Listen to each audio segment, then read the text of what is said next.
سلام، خوش اومدین به پارت دوم تست نوشیدنیای هافنبرگ. توی پارت قبلی نوشیدنی کاکتوسش رو تست کردم که اگه ندیدین الان برین حتما ببینین چون من خیلی خوشمزه بود. و توی این پارت میخوام طعم بلوبریش رو تست کنم. تو پارت قبلی هم گفتم قیمت هر کدومش چه رنگی، قیمت هر کدومش 41,300 بود. بوی همه چیزای بلوبری رو میده. مزهش دقیقاً مزه آیسی مانکی آبیه، دقیقاً همون مزه رو میده.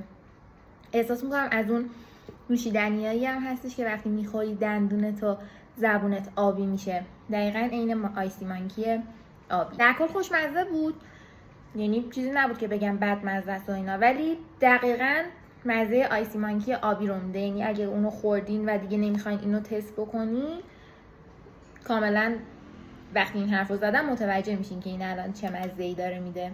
همین دیگه، تو پارت بعدی میبینمتون.